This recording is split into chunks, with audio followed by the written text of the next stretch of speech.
आणि आत्ता हे आमचं कोकरू खूप चांगलं झालं आहे. प्रत्येकाने आपल्या मेंढरांची काळजी घ्यावी आणि अशीच काळजी घ्या. आता हे मस्त आईपाशी असतं. आता आई त्याची लांब जाते म्हणून थोडंसं ते म्ह्या पाय बी मला मारलं बघितलं. आता हे बघा, ही जखम पूर्ण अशी बरी झालेली आहे. इथे काहीच प्रॉब्लेम नाही आहे आणि आमचं कोकरू खूपच छान आहे. आता आम्हाला काही टेन्शन नाही. आणि हे पण आहे की आमच्या मेंढी पालनाला जर समजा असं पुन्हा कधी झालं तर आम्ही ती जखम साफ करून त्याला बरं करू शकतो. हे आमच्याकडे आता म्हणजे आम्ही ठामपणे सांगतोय की आम्ही बरं करू शकतो.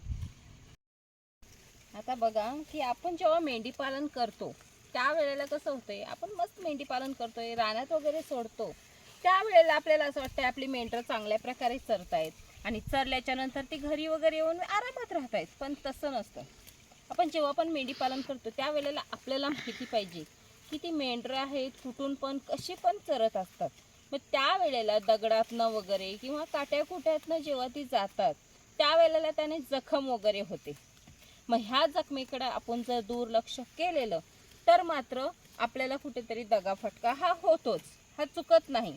मग तसंच आहे की आता ही जी लहान मेंढी आहे, ही छोटीशी आहे अजून, आणि तिला मात्र असंच झालेलं की हिला आम्ही आता रानात वगैरे बाकीच्या मेंढरांसोबत ही लहान कोकरं आमचीच पहिल्यापासूनच की आम्ही रानात सोडून देतो. त्यांना असं बांधून वगैरे ठेवत नाही की ह्या मेंढरांमध्ये ह्या मेंढरांना सोडल्यावर त्यांना असं शेडवर वगैरे ठेवत नाही. तर त्या शेडवर न ठेवता आम्ही ह्या मेंढरांसोबत सोडून देतो. मग असं झालं, ह्या मेंढीला, ही पण आमची मेंढी जी आहे ही मरता मरता वाचलेली आहे.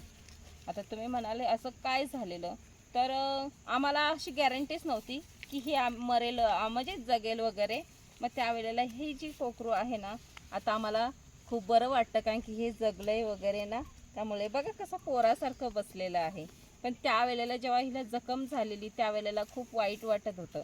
आणि ते म्हणजे कसं होतं की आता दगडाला घासलं टांग किंवा काट्याकुट्यातनं जातात, मग त्यावेळेला काट्याकुट्यातनं जातात ना, मग त्यावेळेला त्यांना जखम वगैरे होते. जखमेकडे आपण लक्ष नाही दिलेलं. तर ह्या ज्या माशा आहेत, रानात पण खूप माशा आहेत आणि कितीही शेड असलं तरी माशा ह्या ना कुणाला बंदिस्त नाही आहेत की माशांना बंदी आहे तिथं येऊ नये. तर माशा ह्या येतातच.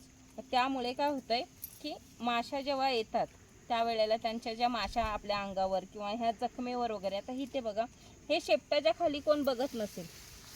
आता हे शेपूट आहे ना, ह्याच्या खाली ह्या सुरलेंमध्ये पण माशा आहेत ना, त्या अंडी घालतात. आणि मग आपल्या मेंढरा असू देत, गुरांना सुद्धा होतं की असंच नाही मेंढरांनाच होतंय, तर गुरांना सुद्धा होतंय. आणि ह्या शेपटी खाली हिला बघा, हिते ह्या ठिकाणी आता बघू शकता, ह्या ठिकाणी तिला जखम झालेली इथे. आणि त्या जखमेतनं त्या माशा वगैरे बसून अंडी वगैरे घालून म्हणजे किडे वगैरे झालेले. आणि आणि एवढं आहे की आपलं जर समजा एक दिवस लक्ष चुकलं, इतक्या फास्ट गतीने काम करतात, एका रात्रीत खूप सारं काम करून मोकळे होतात. आदल्या दिवशी मेंढी चांगली आहे पण ती अंडी फुटल्याच्या नंतर गरमी झाली त्यामुळे ती अंडी फुटलीत. आणि त्या अंडी फुटल्याच्या नंतर एका रात्रीत त्यांनी इतकं फास्ट काम केलं की इतकं होल पाडलं त्याच्यात. आणि होल पाडल्याच्या नंतर मेंढी का येत नाही आहे आमच्याकडे, आम्ही शेडवर गेल्यावर आपली ही कोकरं जवळ येतात, मग ही का येत नाही आहे. हे बघायसाठी तिला जेव्हा जवळ घेतलेलं त्यावेळेला कसं होतंय तुला, गोजरत नाही म्हणून का, त्यावेळेला मात्र तिला ती जखम दिसली. आणि त्या जखमेमध्ये एक किडे झालेले दिसले. आणि ते किडे झालेलेत ना, ते इतके फास्ट गतीने होते की आता काय करायचं. एकतर आमच्याकडे औषध नव्हतं. मग त्यावेळेला आम्हाला खूप टेन्शन आलं. ताबडतोब औषध पण मागवलं आणि आम्ही उपचारसुद्धा केलेला. पण हिची गॅरंटी कमी होती, त्या जखमेतनं वास मारत होतं. आपण जेव्हा मेंढी पालन करतो त्यासोबत आपल्याला ह्यांची घाण पण साफ करता आली पाहिजे. आणि घाण साफ करते वेळी मात्र कसं होतंय की आता ही जी कोकरं आहेत, हे बघा, हे काय नीट बसतंय का, नाही बसत आहे. मग त्यावेळेला आपल्याला धरून पकडून 2 माणसं तरी ही जी जखम वगैरे साफ करायला पाहिजेत. मग त्यावेळेला ते किडे वगैरे आतमध्येच मारलं तरी इन्फेक्शन हा जो आहे पॉयझन वगैरे सारखं ते होणारच आहे. मग त्यावेळेला आम्ही ते औषध वगैरे टाकून ते किडे काढलेले आहेत हाताने. घाण म्हणलेलं नाही आहे की काय नाही बोललेलं आहे, कारण की ते किडे नाही काढलं तर आपलं एवढा मेंढरू दगावून जाणार आहे. ह्यासाठी ती किडे आम्ही टिपून काढलेले आहेत. आता टिपायचं बोलला तर समजा कागदाची सुरली वगैरे करून काढू शकतो त्या जखमेतनं, किंवा आपल्याकडे बारीक चिमटा असतो कानकुर्ण असतो ना पहिल्यातलं, त्यातलं त्याला चिमटा असतो, तो जरी घेतलात आणि व्यवस्थित काढलात ना ते किडे तरी चालतं. आम्ही तसंच केलेलं आहे, औषध टाकत ते आम्ही औषध टाकून ते किडे काढलेले आहेत. आणि ते किडे काढल्याच्या नंतर तिला म्हणजे एवढं रिलॅक्स वाटत होतं ते जखमेतनं काढल्यावर, खूप बरं वाटायचं. अगदी मांडीवर व्यवस्थित झोपून असायची. मग त्या वेळेला काय झालं की ते किडे काढल्याच्या नंतर आम्ही मग त्या जखमी औषध केलेलं आणि 100% औषध केलेलं. त्यामुळे आज ही आमची मेंढी पण चांगली आहे. 3 ते 4 दिवसात तिला इतका फरक पडला, तिची जखमसुद्धा भरायला लागली. पण आशा सोडलेली की ही आता जगेल म्हणून, पण त्या आशेतनं आम्ही औषध उपचार व्यवस्थित केला. त्यामुळे तिचं आणि हे आहे मेन पॉईंट, आपण मेंढी पालन करतो त्यावेळेला प्रत्येक मोठं असू दे किंवा छोटं असू दे, त्यांना मात्र व्यवस्थित त्यांचं कान, हात, पाय, त्यांचं हे सर्व चेक करायला लागतं आहे आपल्याला. आणि हे सर्व चेक ह्यासाठी करायचं आहे की ह्या माशा आहेत आणि माशा ह्या कुठेही बसू शकतात. मेंढरं आहेत, रानात वगैरे सोडतो त्यावेळेला कुठेही त्यांना जखम होऊ शकते.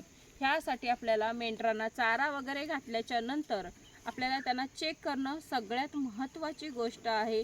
की आपण जेव्हा मेंढरं सोडतोय किंवा शेडवर बंदिस्त जरी असली तरी असं समजू नका माझी मेंढरं बंदिस्त आहेत तर माशा अंडी घालू शकत नाही, तर असं हे विचार करणं चुकीचं आहे. बंदिस्त असलीत ना तरी पण माशा ही त्यांच्या केसांमध्ये पण अंडी घालतात आणि कुठेही माशी कुठेही बसू शकते. त्यावेळेला त्यांना ती जखम वगैरे ती स्वतः करतात ते किडे, की असं नाही लागलंच पाहिजे, लागलेल्या ठिकाणी पण करतात आणि नसलं लागलं तरीसुद्धा माशी अंडी घातल्याच्या नंतर ती फुटल्याच्या नंतर त्यातनं अळ्या स्वतः जखम करतात ती. मग त्यावेळेला उपचार हा परफेक्ट झाला पाहिजे. आणि हे सर्व करणं मात्र सोपं नसतं, कारण की कसं आहे ना, आता समजा ऑपरेशन थिएटरमध्ये जेव्हा डॉक्टर असतो त्यावेळेला त्याचा जेव्हा काळीज मोठा असतो, चिरफाड वगैरे करून शिवणं वगैरे, ते आपल्यासाठी असं म्हणजे रक्त वगैरे बघितल्यावरच माणूस किसाळतो, घाण बघितल्यावर माणूस किसाळतो. पण तो डॉक्टर असतो तो आपली जखम बरी करतो. मग तसंच आहे, ज्या वेळेला ही मेंढरं लहान कोकरांनाच होतं असं काही गरज नाही, तर मोठ्यांना सुद्धा होतं. आणि जर आपलं दुर्लक्ष झालं तर मात्र ते मेंढरू दगावू शकतो. आपण घाण मानली तर त्याच्यावर जर उपचारच नाही केला घाण करून तर ते वाचू शकत नाही, तो आपला लॉस आहे. पण जेव्हा आपण मेंढी पालन करतो त्यावेळेला आपल्याला हे लक्षात ठेवलं पाहिजे की आपल्याला घाण नाही बोलायचंय, गुण नाही बोलायचंय.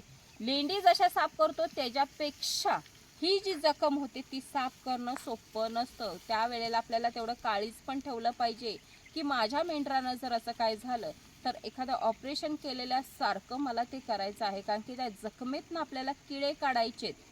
मग औषध टाकल्याच्या नंतर आता औषध टाकलंय मेले असतील असं नाही करायचं, तर ते जी किडे आतमध्ये असतात ते आपल्याला व्यवस्थित टिपून काढायचे, त्या जखमेवर मलम लावायचं आहे आणि ती जखम बरी करायची. आता मला ह्या जी कोकराची जखम होती ती बघून वास इतका मारतो ना त्या जखमेतनं की समजा जी अगदीच इस उस करतात ना त्यांचं हे काम नाही आहे. तर आपण काळीज लावून काम करतो ना त्यावेळेला हे केलं जातं आणि त्यावेळेला हे सक्सेस पण होतो. म्हणजे प्रत्येकाने हा व्यवसाय करते वेळी मात्र हे पण धाडस केलं पाहिजे, एखाद्या जर जखम झालं, हे किड्या वगैरेंचा त्रास झाला तर मला ते स्वच्छ पण करता आलं पाहिजे, ते साफ पण करता आलं पाहिजे आणि बरं पण करता आलं पाहिजे. तिथं घाण म्हणून चालत नाही. आणि तिथे डॉक्टरांनाच बोलवाल तर तवसर ही लेट होणार आहे, कारण की ती जखम इतकी फास्टमध्ये करतात तर एक दिवस 1 तास पण खूप महत्त्वाचा आहे, कारण की त्या गतीने ती काम करत असतात आणि आपण विचार करू नाही शकत, इतकी फास्ट आहेत. एका रात्रीत तर ती एवढी होल पाडतात. मग विचार करा 1 दिवस पूर्ण गेला तर ती जखम केवढी मोठी होईल. ती जखम जर समजा हळदीच्या आपण बरं करायच्या बाहेर गेली तर मात्र तुम्ही कितीही प्रयत्न करा काहीही होऊ शकत नाही. पण प्रत्येकाने मेंढी पालन करते वेळी मात्र ही पण काळजी घेतली पाहिजे की आपल्या मेंढराला कुठला आजार होईल आणि कसं नाही. हा आजार नसतो पण हा आजार येतोच ह्याना, कारण की माशा हा आजार आणत असतात आणि माशांमुळे होणारा हा त्रास आहे तो आपल्याला मग तो कुठेही जखम करू शकतो आणि ती जखम साफ करून बरं करणं हा सगळ्यात मेंढी पालनातला मोठा पॉईंट आहे, कारण की हा महत्त्वाचा भाग आहे. जर आपण हे करू शकत नाही आपल्या मेंढ्यांना होत असला त्रास तर मात्र आपली मेंढी ही दगावतेच दगावते.